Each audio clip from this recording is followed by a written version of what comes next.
So it can vary based off of what you're driving. If the weather conditions are poor, so say if it's snowing out or it's raining out, you add another vehicle distance. You increase your distance away from the first line of the intersection.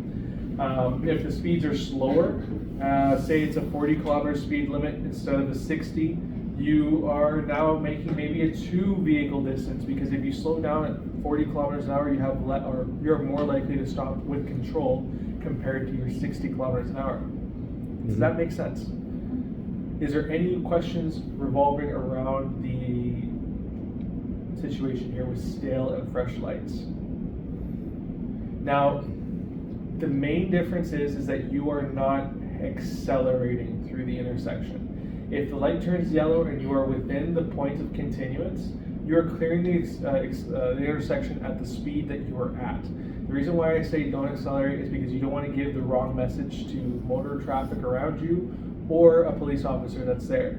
In most of the circumstances, a police officer can understand the point of continuance and your need to clear that intersection, which is, why do we practice that? Why do we practice the point of continuance? Do you know? What can happen if we choose to brake once we're in the point of continuance? Cause an accident, somebody rear ends you. 100%. So if there's a vehicle traveling behind you and you already know that that vehicle is traveling quite close behind you, you would not be coming to a complete stop while you're in the point of continuance, because you're effectively creating a very harsh scenario for a brake, which could cause a rear end collision. Yes? Where is this point? Point of continuance, this dotted line right here. So it's going to be roughly 3 vehicle distances away from the first traffic line of the intersection. So that's either going to be the marked crosswalk or a traffic line, which is a white line that goes through the entirety of the intersection. Okay, if yellow starts at the cross, and should I go next, or I should force stop? It all depends on the speed of your vehicle and the position of your vehicle. So if you are within, let me get a little bit closer because the light might also not be helping. So if you are in this position and the light turns red, whatever it is, whatever side, I think I have it on there, whatever. If your position is right here and the light turns yellow and then red, but you are before this imaginary zone, you'll come to a stop because you have 3 vehicle distant lengths to come to a stop. It's safe for you to do so. But if your vehicle is in this position of the point of continuance, you are now expected to clear, because what if you have a vehicle right behind you? If you stop in this position very hard because it turned yellow, it could cause a rear end collision, which we want to avoid. So if you're within the point of continuance, you will clear. But you have to make sure that it's also clear of any other road users. Users making a right turn or users potentially making a left turn in front of your path. Even if it's red now? Even if it's red. Well, you don't want to do it when it's red. If it's red and you're approaching the intersection, stop, because it's been red. But if it's yellow, if the light turns yellow and you're also taking into account the pedestrian crossing, because remember, a stale light is the walkman symbol, the white symbol. A stale light is anything else: flashing red light, flashing hand position, flashing hand position, solid hand position, or countdown from X to 0. If you see that, that is a stale light, so you're anticipating, as I'm approaching this intersection, what if it changes? And that anticipation is the point of continuance. Let's see if I can get a better demonstration here. I wish I could, actually, but we're actually just going to work with this. I can't give a better demonstration at the moment. I'll try to find something visually that I can aid you with, but it is a 3 vehicle distance away from the first traffic light. If you are within the zone, so if you are within this area, light turns yellow, you will clear. But if it's red, if it's been red while you're within this zone, it's just better to stop, because no one's expecting you to clear. You don't need to. You're probably already slowing down at that point because you've already assessed the yellow light that's there. I'll try to find visuals that better explain that position there. But if you have any questions on that, feel free to ask. I'll try to answer it the best I can. Now we're going to move on to page 28. On page 29, we have the speed experiment plus a driver risk index scoring sheet. So with the speed experiment, I'm just going to cruise on through and explain what we have here, as well as the information that's provided. So, speed experiment. As a publicity stunt in the late 1980s in West Germany, a couple of automotive accessory manufacturers took two identical cars, fitted them with instruments that measured every detail of the trip, and sent them on a 1,600-kilometer journey.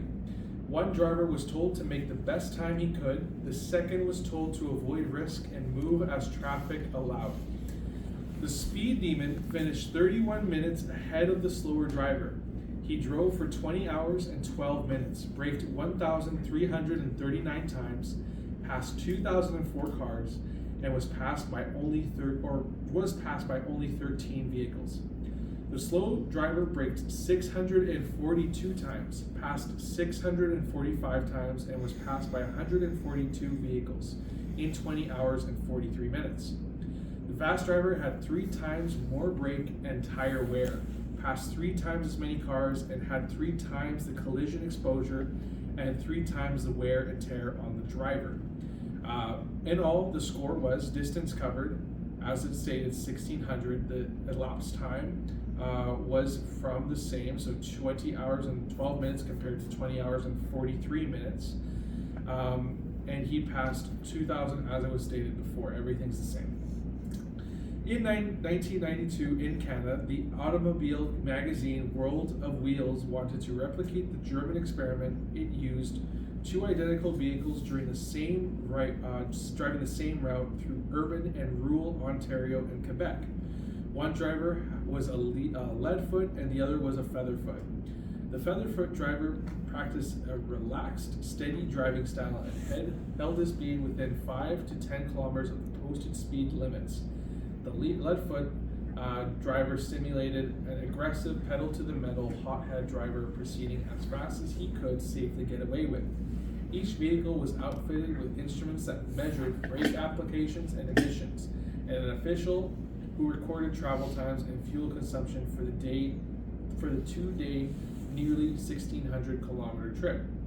So the distance covered was 1,598 kilometers, or 1,598 kilometers. The elapsed time in comparison was 15 hours and 14 minutes, or 4 minutes, sorry, and then 18 hours and 53 minutes. Leadfoot driver used his brakes 1,299 times compared to the featherfoot, who only used it 760. The fuel consumption for the leadfoot was 52% more. So the overall thing that you want to be thinking about is the leadfoot driver. I don't know how to read that. Leadfoot driver had a time saving of only 20%. He applied the brakes 41.5% more often than the slower driver and braked harder and from higher speeds. This resulted in more than double the brake pad wear. More importantly, the risk of collision and injury was far greater than the leadfoot than the featherfoot. The lesson is obvious. In Canada, 25% of fatalities and 19% of serious injuries involve excess or inappropriate speeds. In Alberta in 2015, 25.7% of drivers in fatal collisions and 8.3% of drivers in injury crashes were driving at an unsafe speed, period. That's what we have to take into effect, is just being monitoring, like mindful of your speed throughout. It doesn't change all that much for your trip. You might get there earlier, but for a shorter commute, you're shaving off 5, 10, 15 minutes at most. Is that time completely worth it? If I were to leave here from 4:30 p.m. when I'm supposed to finish and get home so I can be there for 5, if I'm excessively speeding and I'm shaving 5 to 10 minutes off of my drive, what am I doing with that 5 to 10 minutes when I get home? Probably not much that was different. Maybe I'm sitting on the couch for 5 to 10 minutes longer, having a conversation or checking my phone for 5 to 10 minutes longer. Just realize, what is it worth? Is it worth speeding for? That potential risk of a collision, the potential wear of your vehicle and your brake pads, the money that comes effective with it. So that's just what I wanted to read out. We are now going to be doing the driver index. So it's going to be that little yellow box on the right side of your page. And what this is going to show is, oh, come on, what's going on? Is it changing? It's not changing. Hold up. Oh, it'll explain everything. I'm not going to do much from this point here, but you will be using that little yellow blurb. So just fill it out as the commenter states. Sorry. Lane freeway with moderate traffic at 55 miles per hour. You're passing a large tractor trailer and pull over as soon as you clear the front of it. Suddenly, the pickup truck in front of you slams on its brakes. You stop in time to avoid hitting the pickup, but the tractor trailer crashes into you from the rear. Webster defines risk as the possibility of loss or injury. Therefore, driving a motor vehicle is a risk. For some drivers, risk comes with the job, and often the greater the risk, the greater the reward. However, for most drivers, risk is undesirable and expensive. Therefore, prudent drivers make every effort to control and, when possible, reduce the risk. As you know, a certain amount of risk is inherent to the driving task. Exposure to incompetent drivers, environmental conditions, emotional stress, and so forth are examples of the risk associated with motor vehicle operation. Although the adage, the greater the risk, the greater the reward, does not apply to most drivers, rewards in the form of personal and professional mobility, transportation of goods and services, and financial gain cannot be realized without a degree of risk. Thus, acceptance of risk is a necessity of vehicle operation. However, it is important to remember that risk selection, limitation, and control are essential to a driver's survival. Driver behavior research shows that most drivers do not deliberately take risks, but do so through impatience, anxiety, and familiarity. This program is designed to measure driving risk control. At the completion of the program, you will have the opportunity to analyze your driving risk control. The traffic scenes you are now viewing were video recorded with a camera located above the steering wheel of a camera vehicle. During the program, you will be shown 25 traffic scenes that apply to the following 5 driving risk characteristics: passing, yielding, following, speed control, and environmental factors. At the time the scene is being shown, the camera vehicle driver will make a comment regarding the scene.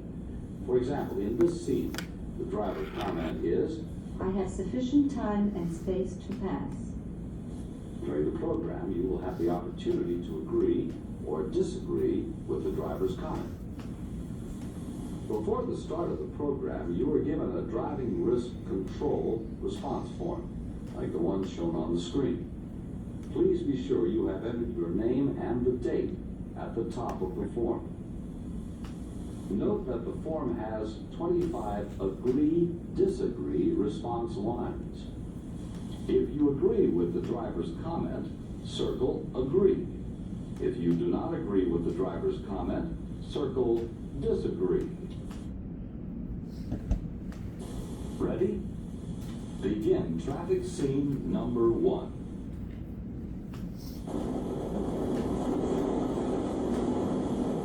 I have sufficient time and space to pass. Scene 2.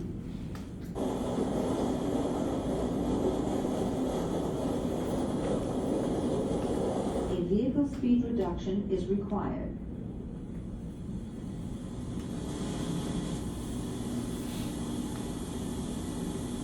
Scene 3.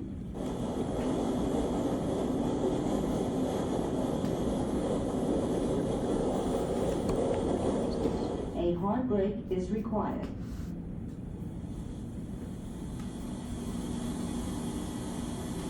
Scene 4.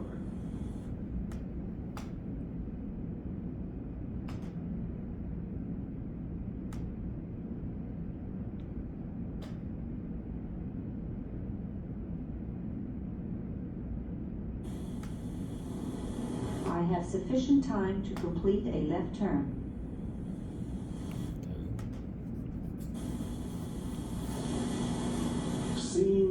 5. A pass is the best vehicle maneuver in this situation.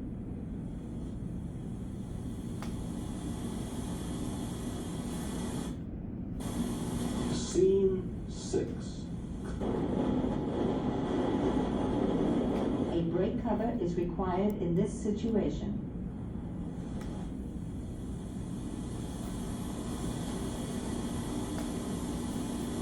Scene 7.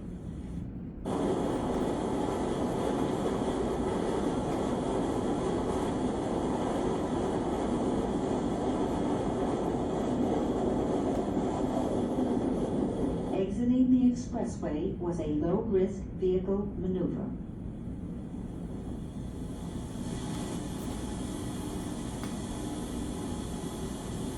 Scene 8.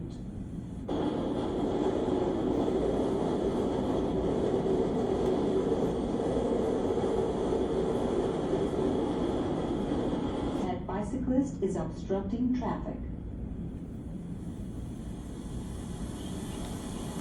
Scene 9.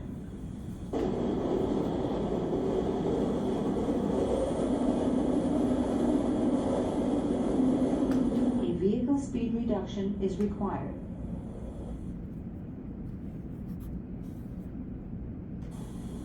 Scene 10.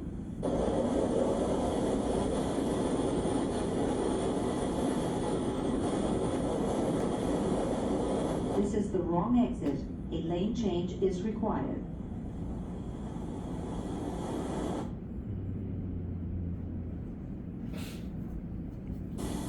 Scene 11.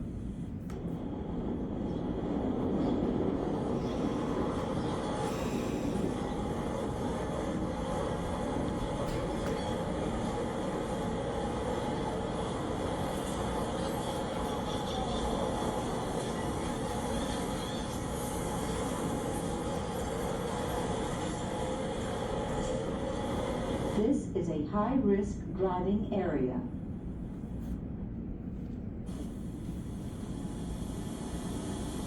Scene 12.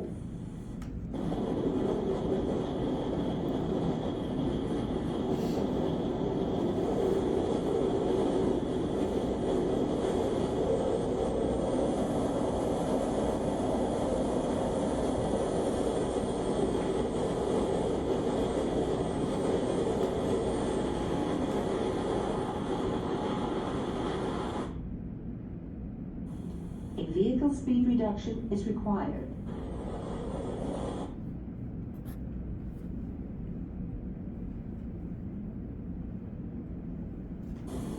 A pass on the right is the best vehicle maneuver in this situation.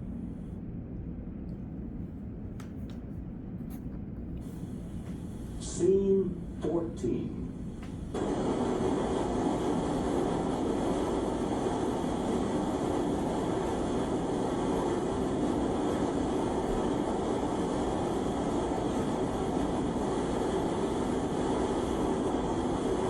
The driver of that black sedan made a high-risk pass.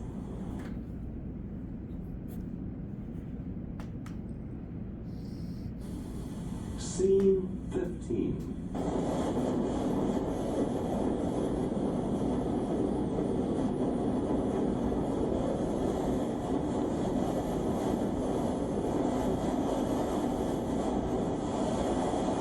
A pass is the best vehicle maneuver in this situation.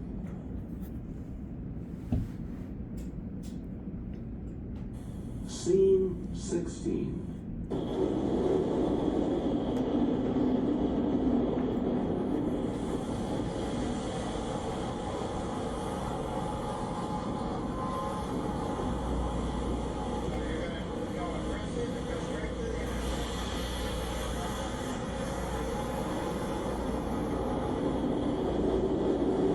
A vehicle speed reduction is required.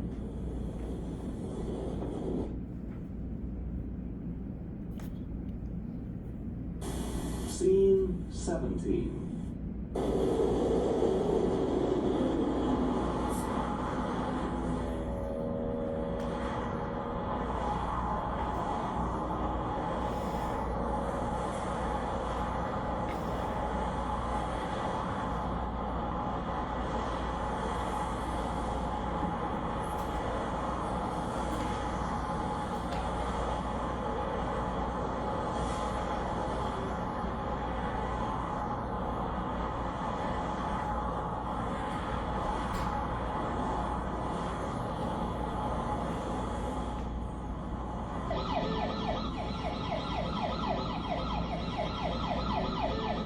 sufficient time and space to complete a left turn.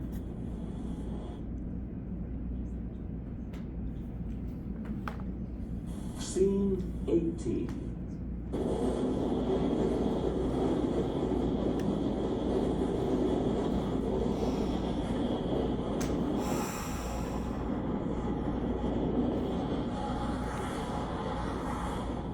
I have sufficient space to pass.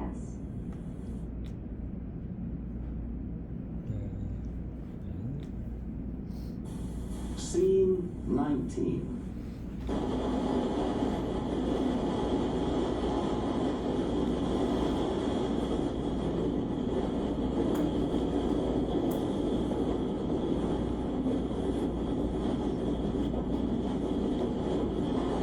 This is a high-risk driving area.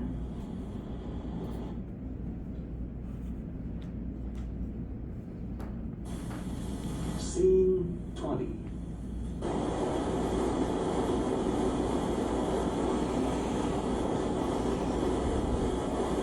It is safer to drive after dark than during daylight hours.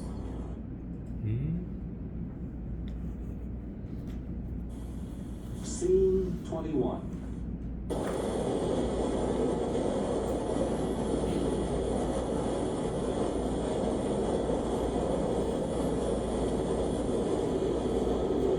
A brake cover is required.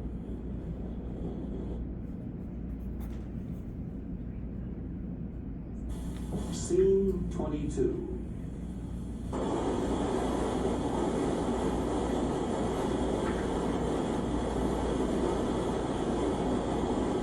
That automobile driver made a high-risk turn.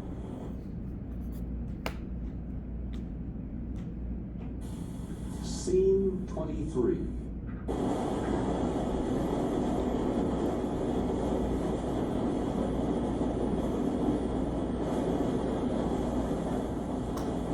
That was a high-risk left turn.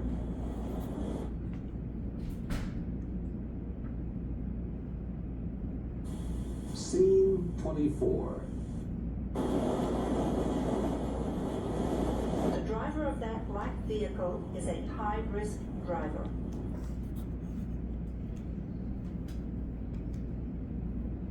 Scene 25.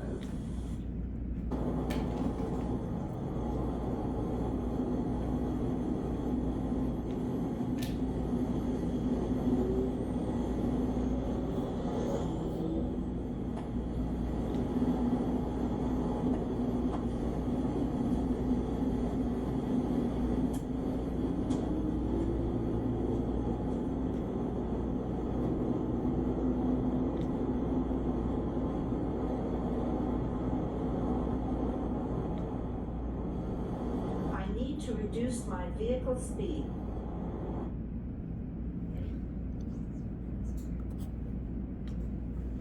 The 25 traffic scenes you just viewed were selected for their driving risk characteristics.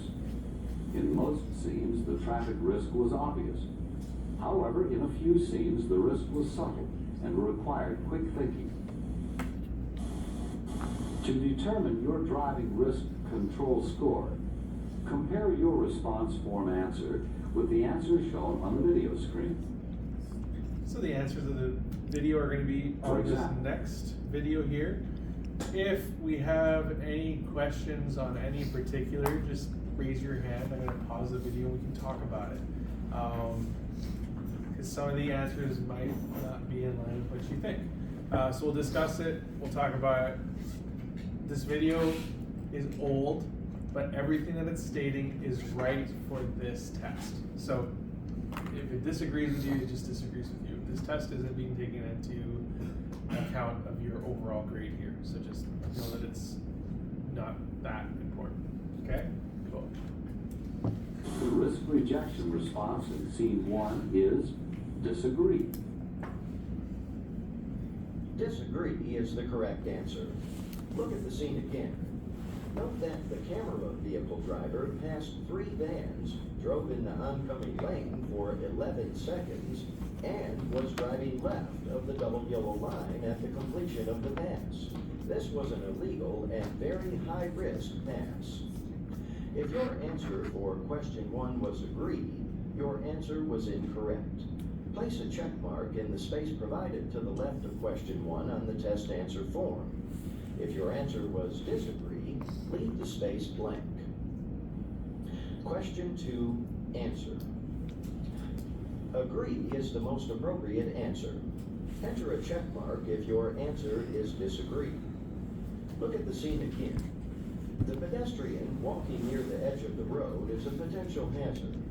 Also, the oncoming vehicle will limit your evasive maneuvering space should it become necessary to evade the pedestrian. Question 3, answer. Disagree. Although the bright sun will limit your visibility, a hard brake is an incorrect and possibly hazardous reaction to the sun glare. To reduce the effect of sun glare, use the vehicle's sun visor and wear sunglasses when driving. Question 4, answer. In this scene, you demonstrated good time and space management skills if your answer was agreed. Correct gap selection is a vital decision-making skill when making a left turn in traffic. Question 5, answer. Passing the jogger in this situation was an unnecessary risk. Therefore, the correct answer is disagree. If your answer was agree, you failed to respond to the 3 hazards shown in the scene: rain, the oncoming vehicle, and the unsure footing of the joggers. Remember, enter a check mark on the answer form if your answer does not agree with the answer given by the narrator. So what would the correct thing to do there? Question 6. The correct thing that they would like to see there is just pretty much a very slow yield. So you're slowing down as you're passing by, you're going at a slower speed just to maintain your lane position without cresting onto the oncoming lane for that pass. Especially since it's a double solid yellow line, they're not expecting you to even get encroaching on that yellow line. But recognize the hazards of that move, right? If you slow down, check your rearview mirror, try to give as much of a slow drag on that brake so that you don't cause that rear end vehicle to either go into an evasive maneuver because they weren't paying attention, or hard brake, which could effectively cause a collision from behind. So you're really reading your environment. Preferably, a pedestrian would move over a little bit more than that, but the situation is just to slow down. Answer. Agree. You are a cautious driver if you prepare to stop as soon as you identify the jaywalking pedestrian. Therefore, covering your brake increased your vehicle speed, reduced your braking reaction time, alerted drivers of following vehicles, and gave you the option of making a controlled stop if the pedestrian enters your forward time and space. Question 7, answer. The correct answer is disagree. Look at the scene again. The camera vehicle driver accelerated to cross 3 lanes of expressway traffic, approached the exit ramp too fast for conditions, and tailgated the pickup truck on the exit ramp. Clearly, this was not a low-risk vehicle maneuver. Question 8, answer. Disagree. If your answer is agree, your perception of who has the right-of-way is not supported by traffic rules and regulations. Remember, bicyclists are permitted to ride on most roadways, and when they are riding on the roadways, they have the same rights and responsibilities as other highway users. Question 9, answer. Agree. Tailgating another vehicle is an example of high-risk driving behavior. Tailgating a tractor-trailer is an example of irresponsible driver behavior. For example, the camera vehicle driver in this scene is traveling at 60 miles per hour, maintaining a 1-second following distance, and has forward visibility of less than 40 feet. Traffic crash data shows that insufficient following distance is the primary reason for multi-vehicle crashes on urban expressways. Question 10, answer. Disagree. Although the driver's comment in this scene is humorous, the traffic risk concept is not. Drivers who change their mind at interstate highway exits are frequently the cause of vehicle crashes that result in injury or death. Responsible drivers recognize that entering and exiting high-speed roadways requires advanced planning and skillful vehicle control. Question 11, answer. Agree. Many drivers fail to appreciate the risk inherent to driving in a shopping center parking area.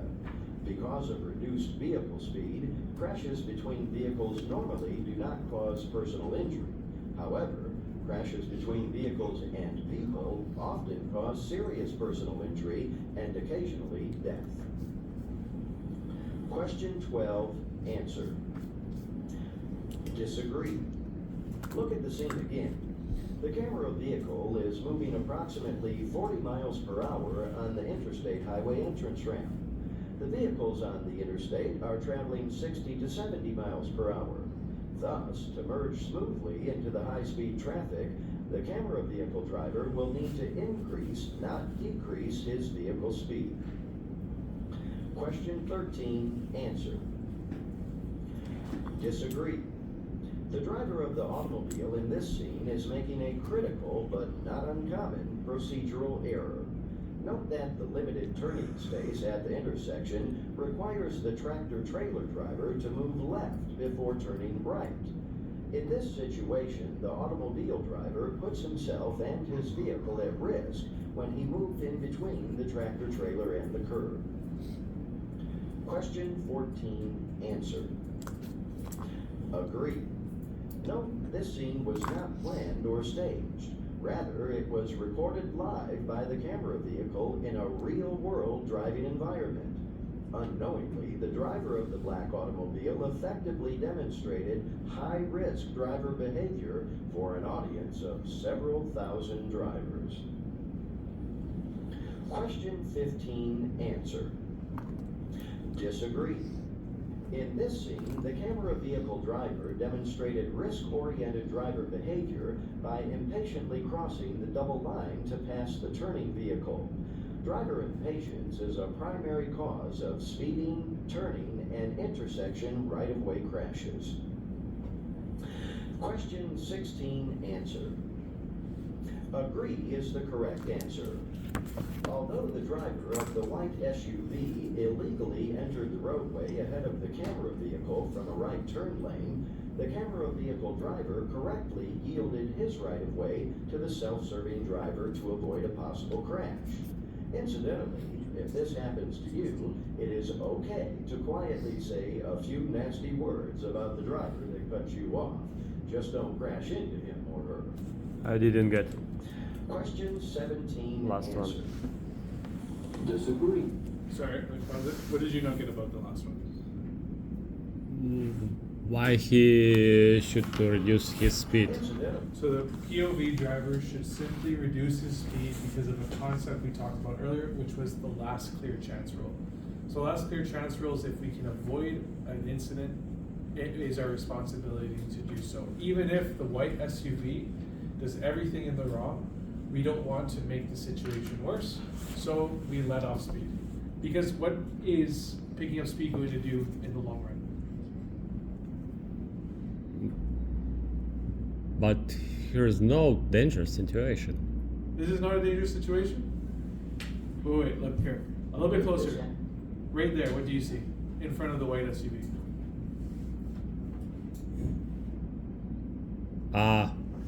No, it's the He can road turn. marking. So that lane behind was supposed to be a right-only lane. That's the situation. So the driver on the white SUV pulled forward straight when he shouldn't have, and then moved over when he was not supposed to. Yeah, sorry. No, Thanks. all good, all good. To you, it is okay to quietly say a few nasty words about the driver that cut you off. Just don't crash into him or her. Question 17, answer. Disagree. Listen to the scene again.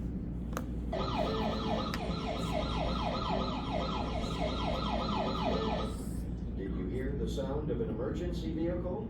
Where is the emergency vehicle? Is it approaching in the oncoming lane? Is it behind you?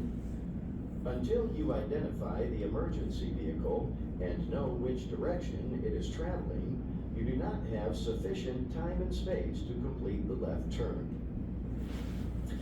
Question 18 answered. Disagree. Passing the turning vehicle was not a high-risk maneuver.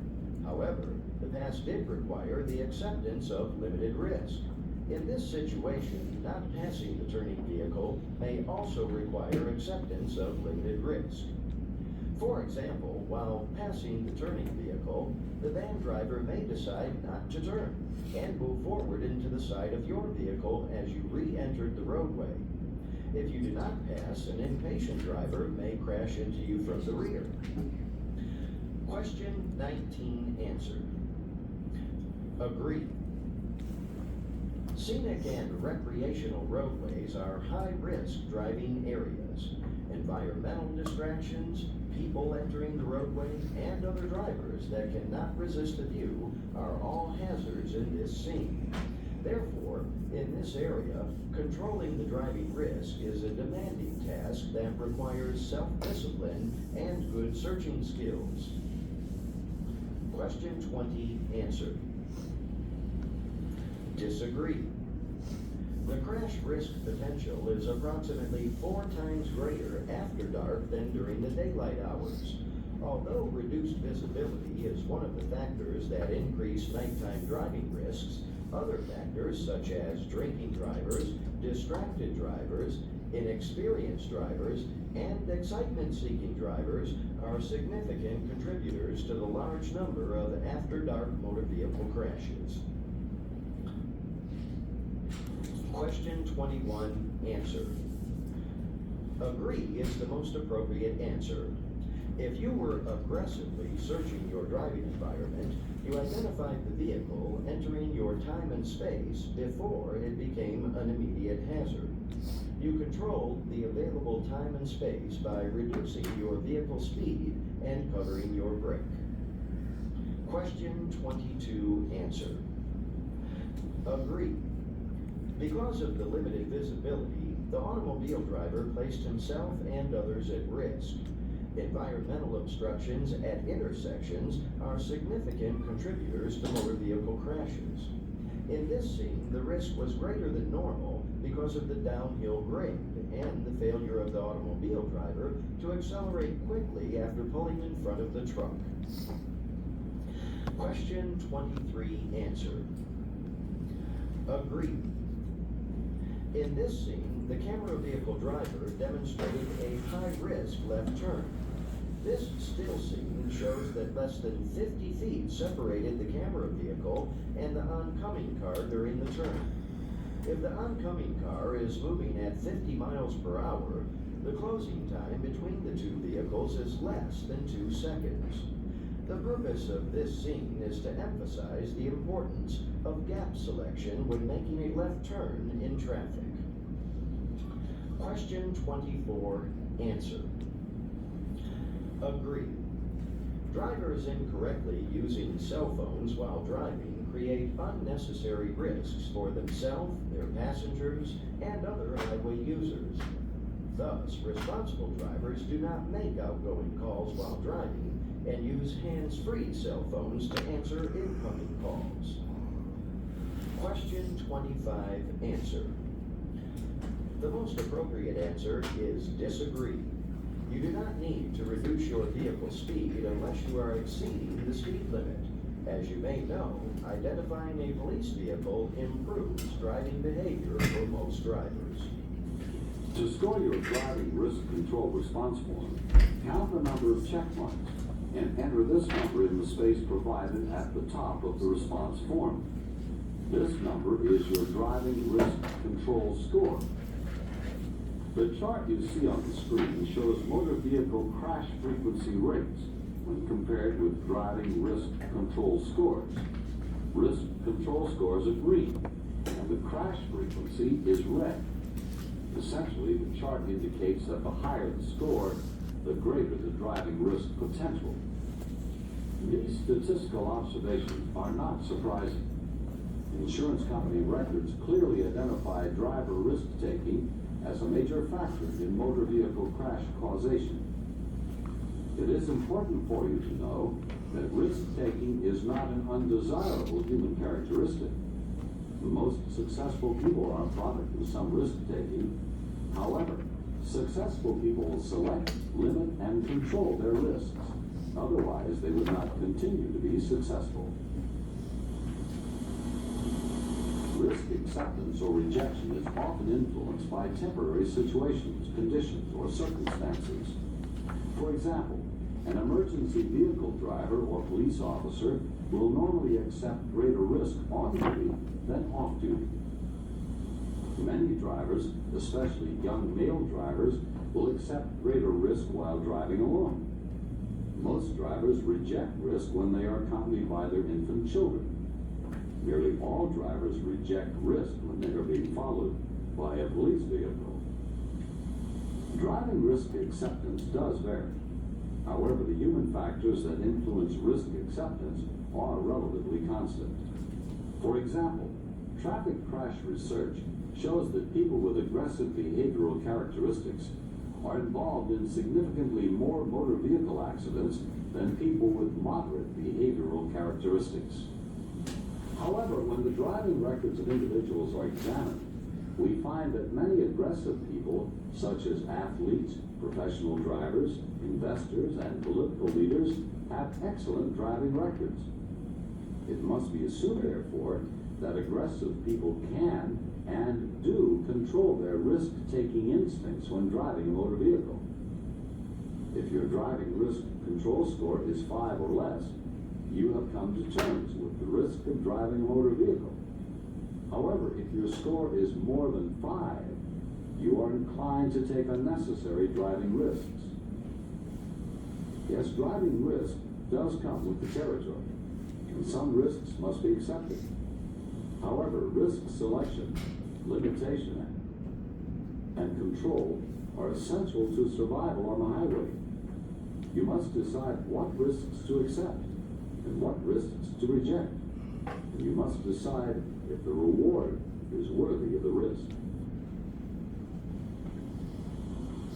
I agree with the majority when he said the last little blurb about politicians, professional athletes, and professional drivers kind of, I think it's a before time type of thing, but I think everyone is susceptible to make poor decisions and not evaluate the risks correctly.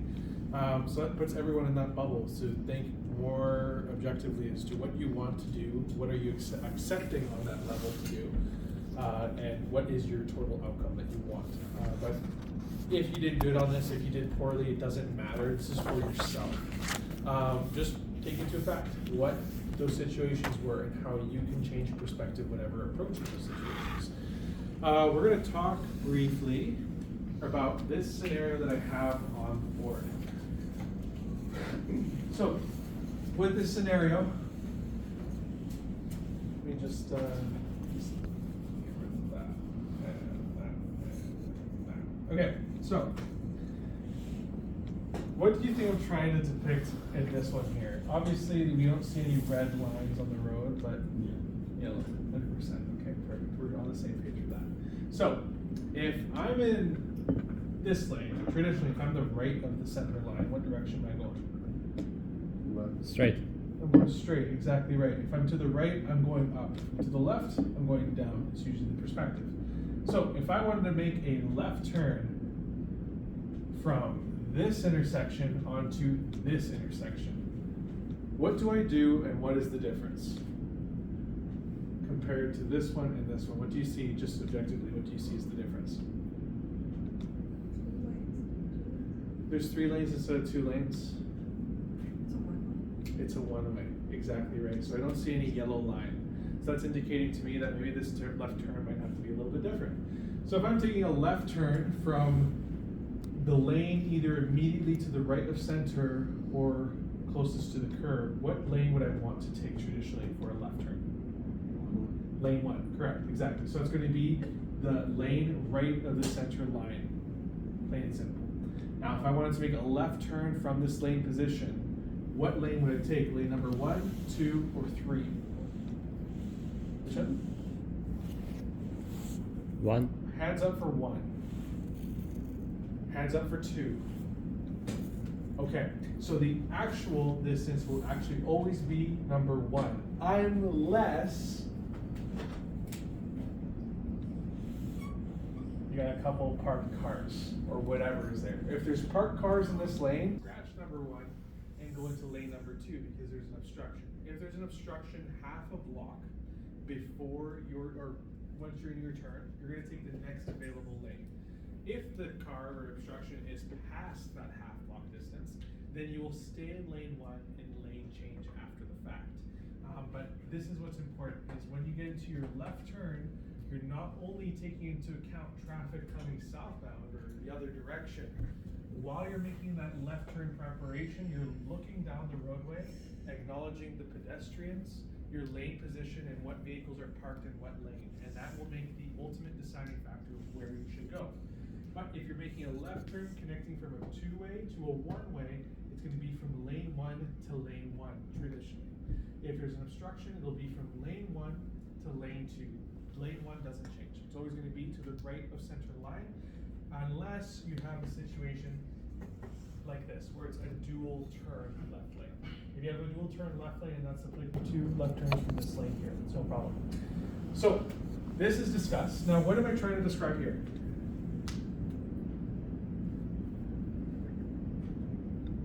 Huh? What am I trying to describe with this picture? The dual lane change? A dual lane change, or a dual turn lane on the 2 left sides. What type of a road are we on? A 1-way. How are we able to identify that? No center line, no yellow marked line. Just remember that every single time when you're on a roadway, if there's no yellow marked line, you're on a 1-way, most likely. All direction of travel is the same. So if I'm taking a left turn from a 1-way onto a 2-way road, and let's say I start off in line or lane 1, what lane do I finish off in? 1 every time. If I start off in lane 1, I finish off in lane 1. And if I start in lane number 2, what lane do I finish off in? 2. There's no reason why I should start from lane 2 and then finish off in lane 1. No reason. It should always be from lane 2 connecting to lane 2. If I start off in lane 1, I finish off in lane 1. There's no exceptions on that. But it's important, if you are ever making a left turn from lane 1, you are being careful for traffic that could potentially be cutting your lane. Same things apply if you're in lane 2, you're watching that lane number 1 doesn't go into lane number 2. This is why that shoulder check is important in that situation. You're monitoring the vehicle to the left of you or to the right of you, whatever the situation is. But just remember, if you're starting from a 1-way onto a 2-way, you start from the lane closest to the curb, to the left side, and you finish off in the lane right of center line, which is the yellow line. Those are your key words. This might be on your test. Is that good? Beauty. Lastly, what we have here are risks assessment and management on page 30 and 31, please. So we're going to run through it. We're going to answer it together quickly, briefly, and then we're going to move into the other portion here. But risk assessment and management. So driving brings a great variety of situations. Sometimes we drive after many hours of work, tired and worn out. Other times we are not feeling well. Perhaps we're sick or even hungover. Perhaps we're really excited and thinking of many things rather than our driving. Or we've had a disagreement with someone and are angry or irritated.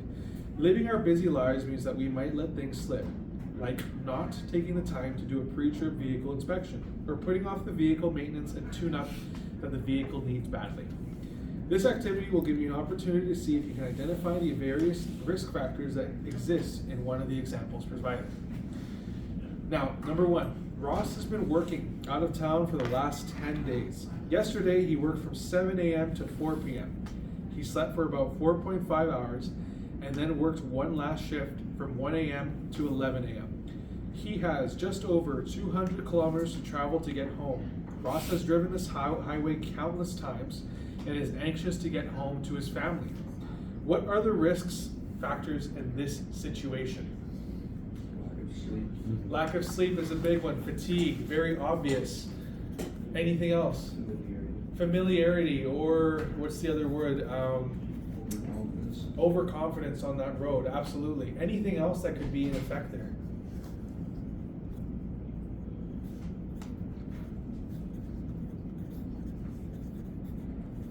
A pretty big word that I heard there was anxious. He's anxious to get home. He might not be thinking 100% on getting there safely. He might be in a rush. That is what that might insinuate. So the risk factors are fatigue, overconfidence with the road, and possibly a positive emotion, which can sometimes be negative when you're driving. So those would be the risk factors that I see in that situation.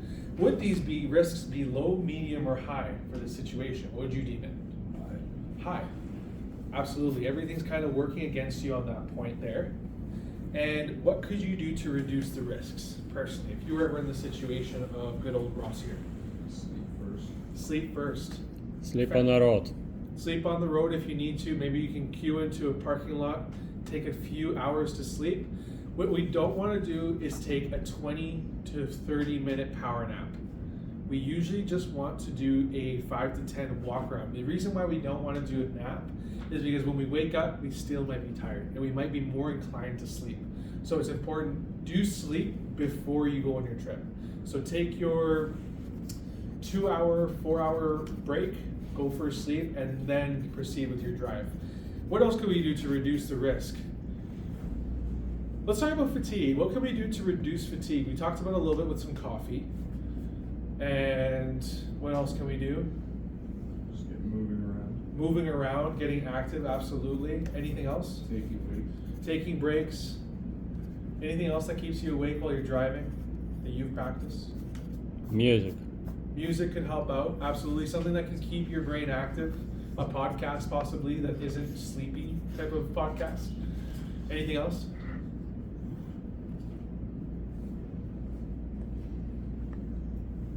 Cold conditioner. Yes, absolutely. Some AC, get some air in your system. You can get the AC or roll down the window. The noise and the flow of air that's coming in can help you wake up. But that's what I want to usually be seeing to fight fatigue. Now, how can we fight the other bit? The anxiousness as well as the familiarity or the overconfidence with the road. Stay attentive. Stay attentive. And that is truly just telling yourself, I am not in a good headspace, or I'm tired and I want to go see my family at home. Say that out loud and then think about the actions that could come from those emotions. It's really hard for us to pace ourselves that way, but really it's only yourself that can keep yourself accountable. So if you're not asking yourself those questions, you might overlook it and you might take the drive anyway. So make sure that you are asking yourself those questions. Keep yourself accountable. So now for the next one here, we have Mikey. So Mike works out of the city a lot and travels to different areas on important business. It is just after dusk and has quit raining. It was raining about 15 minutes prior. He has about half a tank of gas and decides not to fill up before leaving town since he only has 100 kilometers to travel. This way he can save time.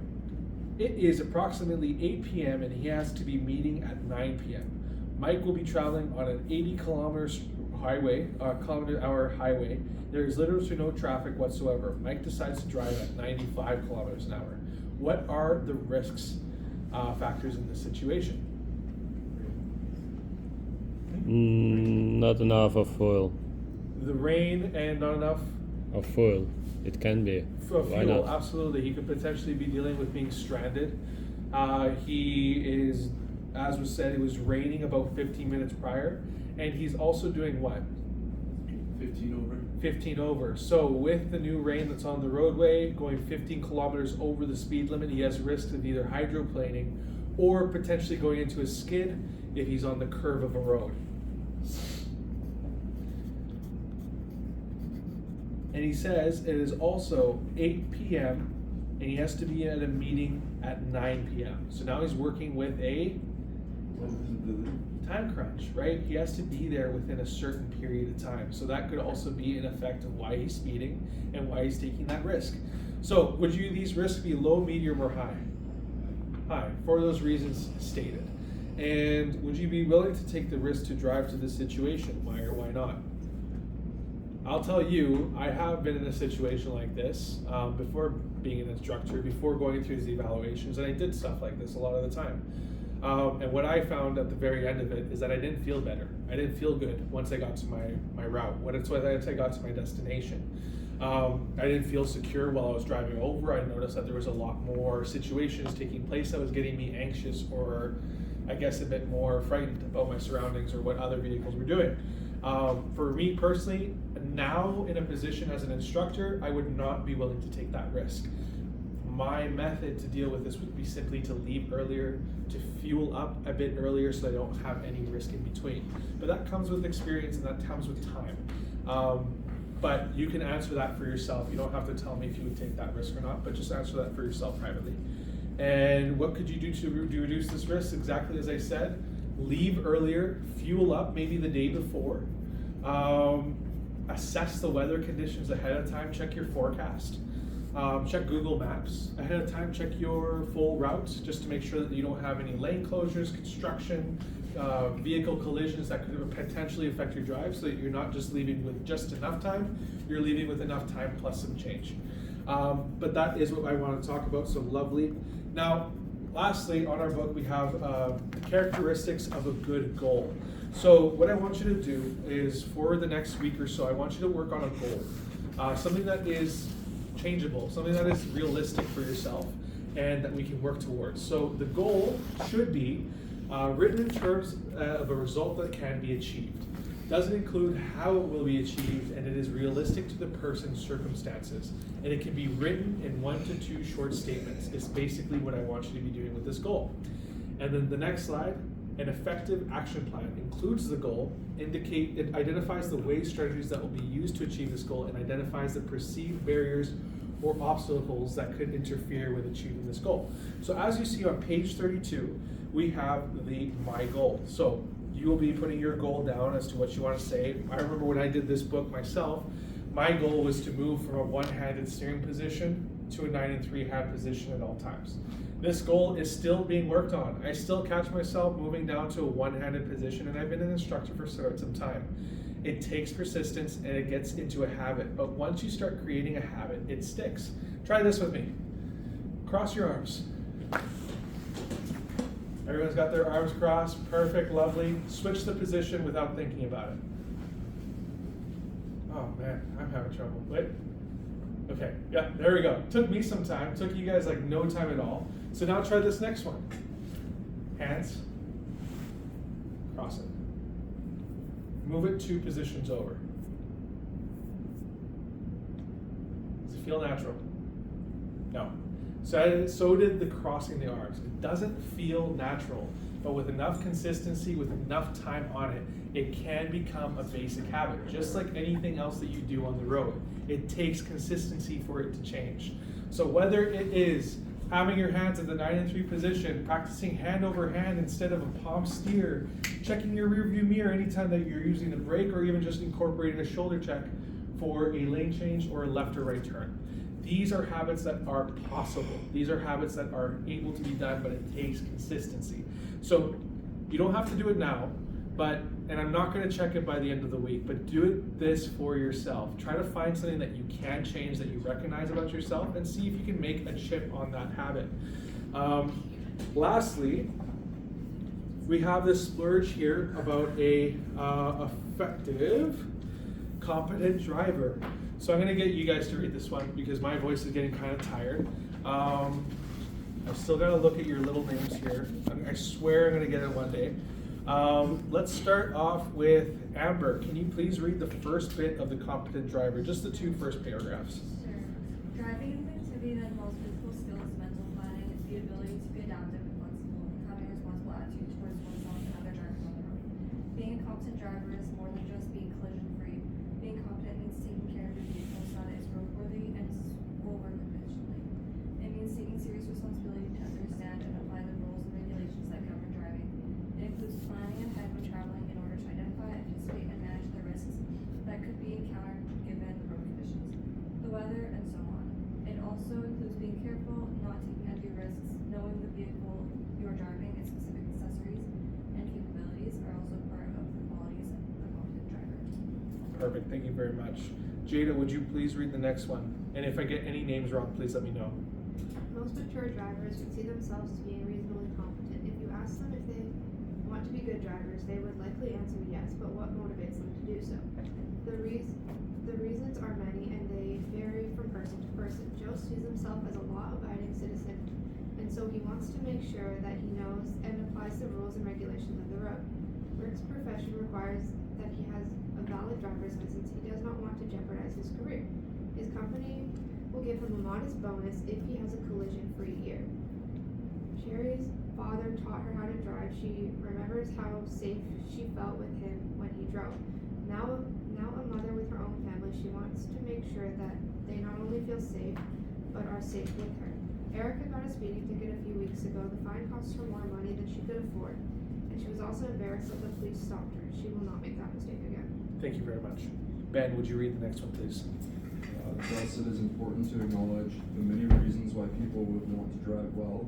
We must also understand why drivers are not as competent as they could be, what makes them take risks, small and large, in their driving. Why don't they keep the vehicle clean and in good repair? Why do they speed, omit shoulder checks, and do other careless driving behaviors? Perfect. Thank you very much. And then, Kamiko, can you please read the next one here? People develop bad habits. They do this unintentionally as their years of driving increase. They have different abilities or skills to assess risk. Some know the factors increase the risk to their driving, and others do not. Some can mentally plan ahead for the upcoming journey, and others are spontaneous, or perhaps less methodical. Another difference is that there are different levels of willingness to take risks. Some people are cautious in their driving and so take few risks. Others take many risks perhaps because they have not experienced the negative consequences of doing so. They may use electrical devices while they drive, not wear seatbelts or speed regularly. What are other reasons undermine people's ability to drive properly? Thank you very much. And so that is going to be just an envelope of what this is. Be supportive for yourself. Help yourself in the long run. Think about your goals in the position that you're at. Do you want to make money?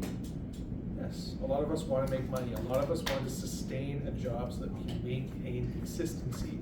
That consistency can only change or can keep consistent if we are safe on the road, especially when your job's main function is around driving. So just recognize that for yourself, and it also just makes sure that you can get home safely to go do what you love. Working is something that you can enjoy if you are very lucky, but is it something that you love? We don't know. You might want to go home and do something else. Get to that point where you can get home safely without grief, without a ticket, without a collision, without anything in between, anxiety that builds up from it, but that's it. So this last one here, I keep saying it, so I'm very sorry, but it's going to be the part 12 wrap up on page 34. So what I want you to do is, consciously or unconsciously, you probably observe many or most of them already. Check your driving over the next few trips and make yourself more aware of normal driving practices. Determine how many of the following are not practice. I want you to change that not practice to what is practice.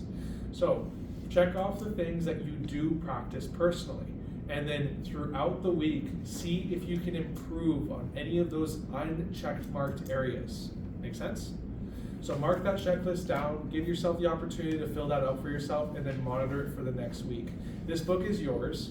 Take advantage of it. There's a lot of good stuff in here and a lot of good responses for your goals and whatnot. Give some time to do it, and I'm very much hoping that you guys are going to pick up on some pretty good habits throughout the week. There's a lot to learn from the simulator and the track. Some of it might be slow, but I promise in the end it's going to be worth it. It's fun. Other than that, once you're all done with that checklist, we are going to move into, oops, don't ignore that. Okay, perfect, we're all done. What I'm going to get you to do now is we're going to take a quick 5-10 minute break, and then we're going to do testing.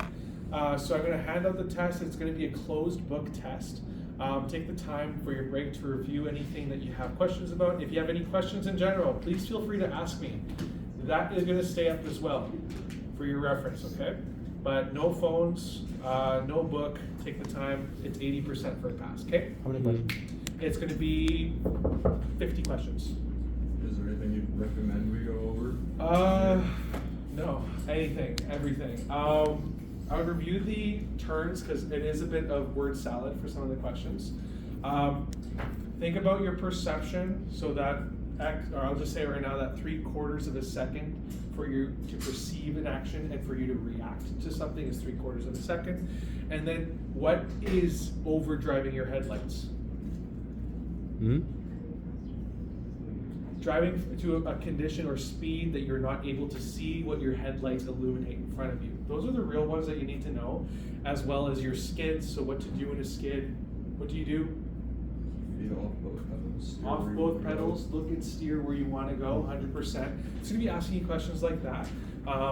If you have any questions on what the question is actually asking, raise your hand, I'll come over you two. I'll try not to give you the answer, but I'm going to try to certify exactly what it's trying to say. Was there a second number for overdriving your headlights? Is it 15 seconds? No, there was no number for overdriving headlights. It's just based off of what you can see, based off of the speed that you're going at. But the number that you are thinking about is the following distance for high beams. So the high beams, when following behind another vehicle, should not be activated within 150 meters. And then 300 meters for vehicles approaching you. That's the distance that you should know. I think it might have a smudge of that in the question, but it might not. Other than that, we are taking our 5 to 10 minute, I'd say be back here for, let's aim for 2:25. Sound good? Mm-hmm. Beauty. And again, any questions, feel free to ask me. I'll try to clarify anything I can.